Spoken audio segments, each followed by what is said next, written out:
Dear students, आप सभी लोगों का स्वागत है आपके अपने यूट्यूब चैनल डीजे सर पर। आज की इस वीडियो में हम लोग बात करने वाले हैं अर्थशास्त्र के महत्वपूर्ण बहुविकल्पी प्रश्नों की सीरीज के बारे में।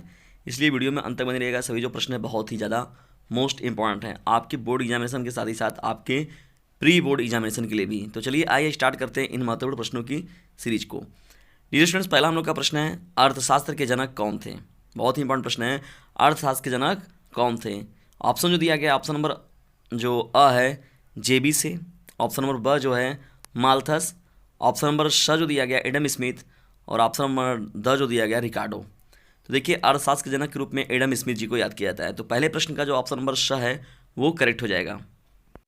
बढ़ते हैं दूसरे महत्वपूर्ण प्रश्न की ओर। दूसरा हम लोग का प्रश्न है, निम्नलिखित में से कौन सी समष्टि अर्थशास्त्र की विषय वस्तु नहीं है। प्रश्न को एक बार फिर सुन लीजिए, निम्नलिखित में कौन सी समष्टि अर्थशास्त्र की विषय वस्तु नहीं है। ऑप्शन जो दिया गया, ऑप्शन नंबर अ है उपभोक्ता का व्यवहार, ठीक है। ब जो ऑप्शन दिया गया उत्पादक का व्यवहार, स जो है कीमत निर्धारण, और द जो है राष्ट्रीय आय। तो देखिए, समष्टि अर्थशास्त्र की विषय वस्तु में राष्ट्रीय आय को हम लोग नहीं देखते हैं। तो दूसरे प्रश्न का जो राइट आंसर होगा ऑप्शन नंबर द करेक्ट हो जाएगा, राष्ट्रीय आय। इंपॉर्टेंट प्रश्नों की सीरीज में बढ़ते हैं हम लोग अब तीसरे प्रश्न की ओर। तीसरा हम लोग का प्रश्न है, सामान्यतः एक अधिनिमान या तटस्थता वक्र जो होता है उसकी क्या क्वालिटीज होती हैं या क्या गुण होता है। जो आपका दिया गया ऑप्शन है, ऑप्शन नंबर अ है बाएं से दाएं ऊपर को उठता है। ऑप्शन नंबर ब दिया गया वाई अक्ष के समांतर होता है। स जो दिया गया है मूल बिंदु के प्रति उत्तल होता है, और द जो ऑप्शन दिया गया है मूल बिंदु के प्रति अवतल होता है। तो देखिए, सामान्यतः जो एक अधिनिमान तटस्थता वक्र होता है वह मूल बिंदु के प्रति उत्तल होता है। तो तीसरे प्रश्न का जो ऑप्शन नंबर श है वो करेक्ट हो जाएगा। डियर स्टूडेंट्स, चौथे प्रश्न की ओर बढ़ने से पहले वीडियो थोड़ा भी हिस्सा भी आपको पसंद आ रहा है तो इसे लाइक करें, शेयर करें, और चैनल पर सब्सक्राइब करना बिल्कुल भी ना भूलें। और जो मेरा व्हाट्सएप ग्रुप नंबर है उसे जरूर ज्वाइन करें फ्री में, 950 690 285 7। फिर से एक बार सुन लीजिए, मेरा व्हाट्सएप ग्रुप नंबर है 950 690 285 7। ये आप लोगों की सेवा में सदैव तत्पर है, और इस पर आपको क्या हो जाएगा, फ्री सेवाएं अवेलेबल कराई जा रही हैं। तो इस ग्रुप को ज्वाइन ज़रूर करें ताकि आप अपने लक्ष्य को आसानी से पा सकें, और अपने बोर्ड एग्जामिनेशन को एक उचित मकसद दे सकें, और एक बेहतर परसेंटेज का निर्माण अपने लिए कर सकें। और मेरी या आप सभी लोगों के लिए कामनाएं हैं कि आप लोग बोर्ड एग्जामिनेशन में टॉप करें। तो चौथे प्रश्न, इसी उम्मीद के साथ हम लोग का ये जो चैनल बना हुआ है फ्री एजुकेशन डीजे सर का प्लेटफॉर्म बना हुआ है जो, तो इस पर से अगर कोई बच्चा टॉप करके निकल कर आता है तो ये बड़ी हमारे लिए भी गर्व की बात होगी, और आप सभी लोगों के लिए भी बहुत ही गर्व की बात होगी। इसलिए याद रखिएगा, इस वीडियो को शेयर भी आपको ज़रूर करना है। मेरी फीस के बदले आपको बस छोटा सा एक काम करना है कि इस वीडियो को शेयर ज़रूर करना है, क्योंकि याद रखिएगा, sharing is the best way of learning. किसी को आप अच्छी चीज़ें भेजेंगे तो वह भी आपको अच्छी चीज़ें ज़रूर रिटर्न करेगा। चौथा जो हम लोग का महत्वपूर्ण प्रश्न है, निम्नलिखित में से कौन सा पूर्ण प्रतियोगिता का लक्षण नहीं है। बहुत ही इंपॉर्टेंट प्रश्न है, प्रश्न को एक बार फिर सुन लीजिए, निम्नलिखित में से कौन सा पूर्ण प्रतियोगिता का लक्षण नहीं है। आइए देखते हैं इनके ऑप्शन को। ऑप्शन नंबर अ दिया गया समरूप वस्तु, ब जो दिया गया क्रेताओं की अधिक संख्या, स जो इसमें दिया गया ऑप्शन है कीमत विभेद, और द जो ऑप्शन दिया गया है विक्रेताओं की अधिक संख्या। तो देखिए, निम्नलिखित अगर पूर्ण प्रतियोगिता का लक्षण इसमें से जो नहीं है उसका नाम है कीमत विभेद। यानी जो चौथे प्रश्न का राइट आंसर हो जाएगा ऑप्शन नंबर स करेक्ट हो जाएगा। कीमत विभेद जो होता है वह पूर्ण प्रतियोगिता का लक्षण नहीं होता है, ठीक है। तो चौथे प्रश्न का जो राइट आंसर होगा ऑप्शन नंबर स करेक्ट हो जाएगा। डीजे सर चैनल का कहना है इस वीडियो के चैनल का लिंक सभी क्लासमेटों पर भेजना है। तो इसी उद्देश्य के साथ आप लोग इस वीडियो को शेयर जरूर कर दिया करें। पांचवा हम लोग का देखिए मोस्ट इंपॉर्टेंट क्या प्रश्न है, राष्ट्रीय आय के बढ़ने का अनुमान लगाया जाता है। प्रश्न को एक बार फिर सुन लीजिए, राष्ट्रीय आय के बढ़ने का अनुमान लगाया जाता है। ऑप्शन जो दिया गया ऑप्शन नंबर अ है रोजगार के बढ़ने से, ब जो है उत्पादन के बढ़ने से, स जो है निर्यात के बढ़ने से, द जो हो जाएगा उपभोग के बढ़ने से। तो देखिए, पांचवें प्रश्न का राइट आंसर जो हो जाएगा ऑप्शन नंबर ब करेक्ट हो जाएगा। उत्पादन के बढ़ने से जो होता है राष्ट्रीय आय के बढ़ने का अनुमान हम लोग लगा सकते हैं। तो पांचवें प्रश्न का ऑप्शन नंबर ब जो हो जाएगा वो करेक्ट हो जाएगा। डियर स्टूडेंट्स, जो आप लोगों को मुख्यतः क्लासेस मिलते हैं, अभी तो फिलहाल रिकॉर्डेड क्लासेस भी मिल रहे हैं, जल्दी आप लोगों को लाइव क्लासेस मिलेंगे। तो देखिए, टाइमिंग जो होता है आपको 7 बजे से क्लासेस मिलने प्रारंभ हो जाते हैं।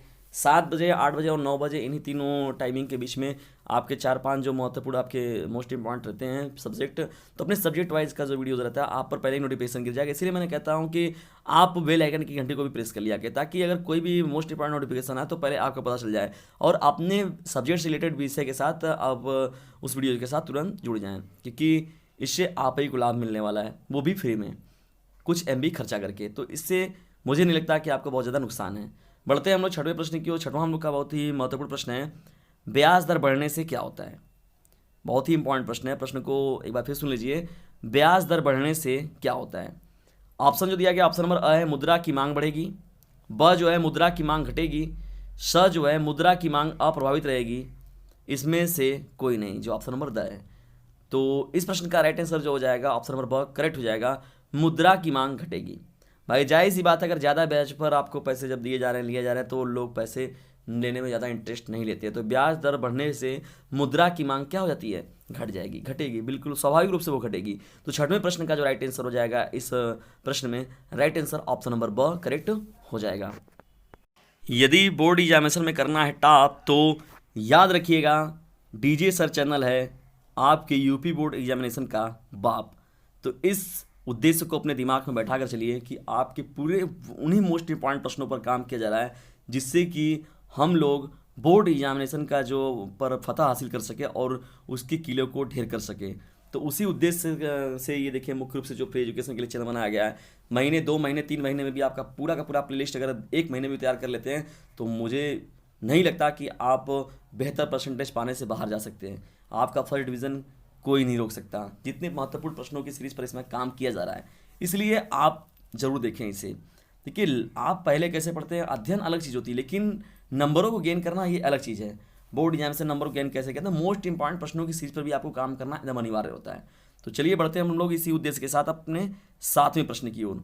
7वां हम लोग का प्रश्न क्या है, मुद्रा की मांग तथा ब्याज की दर में कैसा संबंध होता है। बहुत ही महत्वपूर्ण प्रश्न है। देखिए प्रश्न संख्या 6 की तरह ही है, थोड़ा सा घुमा कर यहाँ प्रश्न रखा गया है, याद रखिएगा बहुत ही इंपॉर्टेंट प्रश्न है। दोनों प्रश्नों को एक ही है, लेकिन थोड़े से अंतर है इसमें बस। मुद्रा की मांग तथा ब्याज की दर में कैसा संबंध होता है। ऑप्शन जो दिया गया है, ऑप्शन नंबर ए जो है प्रत्यथा, ऑप्शन नंबर ब जो है विपरीत, ऑप्शन नंबर स जो है अप्रत्यक्ष, और ऑप्शन नंबर द जो हो जाएगा स्थित। तो देखिए यहाँ पर अभी आपने छठवें प्रश्न में देखा कि ब्याज की दर बढ़ने से क्या होता है, मुद्रा की मांग घट जाती है। तो जाहिर सी बात है, एक बढ़ रहा है एक घट रहा है, तो विपरीत संबंध होगा। तो 7वें प्रश्न का जो राइट आंसर हो जाएगा ऑप्शन नंबर ब करेक्ट हो जाएगा, क्योंकि यहाँ पर आपको कौन सा संबंध देखने को मिल रहा है, विपरीत संबंध देखने को मिल रहा है। तो 7वें प्रश्न का ऑप्शन नंबर ब करेक्ट हो जाएगा। चलिए इंपॉर्टेंट प्रश्नों की सीरीज में बढ़ते हैं हम लोग 8वें प्रश्न की ओर। 8वां हम लोग का प्रश्न है, प्रभावी मांग का निर्धारण उस बिंदु पर होता है जिस पर कौन सी चीज़ें हम लोगों को बराबर देखने को मिलती हैं। आइए ऑप्शन की ओर हम लोग देखते हैं। ऑप्शन नंबर अ है समग्र उपभोग जो होगा समग्र बचत के बराबर होगा। ब जो ऑप्शन दिया गया है समग्र मांग जो होगा वो समग्र पूर्ति के बराबर होगा। और जो इसमें आपका दिया गया है ऑप्शन नंबर स, समग्र आय जो होगा समग्र बचत के बराबर होगा। द जो ऑप्शन दिया गया है समग्र उपभोग जो होगा समग्र निवेश के बराबर होगा। तो देखिए यहाँ बात क्या हुई है, प्रभावी मांग का निर्धारण उस बिंदु पर होता है जिस पर आपका समग्र मांग समग्र पूर्ति के बराबर हो जाए। तो 8वें प्रश्न का जो राइट आंसर होगा ऑप्शन नंबर ब जो दिया गया वो करेक्ट हो जाएगा। समग्र मांग इज इक्वल टू समग्र पूर्ति होने पर ही प्रभावी मांग का निर्धारण किया जाता है। तो 8वें प्रश्न का जो ऑप्शन नंबर ब है वो करेक्ट हो जाएगा। चलिए डियर स्टूडेंट बढ़ते हैं हम लोग 9वें प्रश्न की ओर। 9वां हम लोग का प्रश्न क्या है, ध्यान सुनिएगा, बहुत ही इंपॉर्टेंट है। भारत का केंद्रीय बैंक क्या है, one of the most question. भारतीय रिजर्व बैंक का काम लिखिए, भारतीय केंद्रीय बैंक का कार्य क्या है, या भारत केंद्रीय बैंक कौन है। तो ये सभी प्रश्न बहुत इंपॉर्टेंट है अर्थशास्त्र में आपके, इसलिए इन प्रश्नों को तैयार जरूर करके जाएं। तो 9वां हम लोग का प्रश्न है, भारत का केंद्रीय बैंक कौन है। अ जो ऑप्शन दिया गया भारतीय स्टेट बैंक, ब जो दिया गया सेंट्रल बैंक ऑफ इंडिया, स जो दिया गया पंजाब नेशनल बैंक, द जो दिया गया भारतीय रिजर्व बैंक। तो भारत का केंद्रीय बैंक जो है एकमात्र है, उसका नाम है भारतीय रिजर्व बैंक। तो 9वें प्रश्न का जो राइट आंसर होगा ऑप्शन नंबर द करेक्ट हो जाएगा, भारतीय रिजर्व बैंक। इसे हम लोग आरबीआई भी कहते हैं। आप देखते हैं नोटों पर जो ऊपर की लाइनिंग में ही लिखा रहता है कि भारतीय रिजर्व बैंक। तो भारत का केंद्रीय बैंक जो हो जाएगा भारतीय रिजर्व बैंक हो जाएगा। 9वें प्रश्न का राइट आंसर जो हो जाएगा ऑप्शन नंबर द करेक्ट हो जाएगा। चलिए डियर स्टूडेंट बढ़ते हैं हम लोग 10वें प्रश्न की ओर। आज के इस सेशन का हम लोग का यह अंतिम प्रश्न भी रहेगा। निम्नलिखित में कौन व्यापार संतुलन का घटक है। बहुत ही इंपॉर्टेंट प्रश्न है, निम्नलिखित में कौन व्यापार संतुलन का घटक है। ऑप्शन नंबर अ है विदेशी ऋण, ब जो है प्रत्यक्ष निवेश, स जो है वस्तुओं का आयात, द जो है अंतरण भुगतान।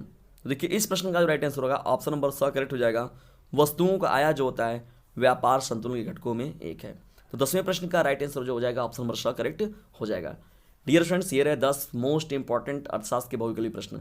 प्रश्नों की आज की सीरीज आपको कैसी लगी इसके बारे में कमेंट बॉक्स में जरूर बताएं, और साथ ही साथ यदि वीडियो थोड़ा सा भी आपको पसंद आ रहा है तो इसे लाइक करें, शेयर करें, चैनल पर ना तो सब्सक्राइब करना बिल्कुल भी ना भूलें। और जो मैंने व्हाट्सएप ग्रुप नंबर आपको बता रखा है उसे एक बार फिर से नोट कर लीजिए, 950-690-285-7। फिर से सुनिए, 950-690-285-7, यह हमारा व्हाट्सएप ग्रुप नंबर है। यदि आप इसे जुड़ते हैं तो आपकी तैयारी और बेहतर होगी। और बोर्ड एग्जामिनेशन में का जो ये लक्ष्य बनाया गया आपकी बार बोर्ड वार, उसको सार्थक सिद्ध करने के लिए आप लोगों को बस छोटा सा एक काम करना है, इस वीडियो के शेयर का लिंक जरूर दूसरों पर शेयर करना है, अपने क्लासमेट में जरूर शेयर करें, खासतौर पर उन बच्चों पर जो कि इकोनॉमिकल वीकर हैं, और खासतौर पर वो जो शिष्याएँ हैं, बालिकाएँ हैं जो कि बाहर नहीं जा पाती हैं अपने स्टडी के लिए, रेगुलर कोचिंगों में नहीं जा पाती या विद्यालयों में रेगुलर नहीं जा पाती हैं, और खासतौर पर भी बच्चे जो कि प्राइवेट फॉर्म भर के अपनी पढ़ाई कर रहे हैं। तो यदि उन तक ये पहुंचता है लिंक तो ये मेरे लिए और भी ज़्यादा सार्थक सिद्ध होगा। और वे बच्चे जो कि टॉपरों की लिस्ट में जाना चाहते हैं, यूपी बोर्ड एग्जामिनेशन अपने आप को टॉप पर में रखना चाहते हैं, टॉप करना चाहते हैं, तो उन पर भी अगर इस वीडियो का लिंक पहुंचता है तो मुझे बहुत ही खुशी होगी। और प्राइवेट बच्चों पर भी लोग विशेष ध्यान जरूर दें, जो भी उनके क्लासमेट हैं, फ्रेंड्स हैं जो कि प्राइवेट पढ़ते हैं लेकिन रेगुलर स्कूलें नहीं जा पा रहे हैं क्योंकि उनकी इकोनॉमिकल कंडीशन सही नहीं है, वो रेगुलर अपने स्टडी को नहीं कर पाते हैं। लेकिन अगर वो डीजी सर चैनल पर भी रोज़ 10 मिनट, 15 मिनट, 20 मिनट, मिनिमम आधे घंटे का भी समय निकाल लेते हैं तो उनकी तैयारी पूरी की पूरी पक्की हो जाएगी। ये मेरा वादा है डीजी सर का आप लोगों के लिए।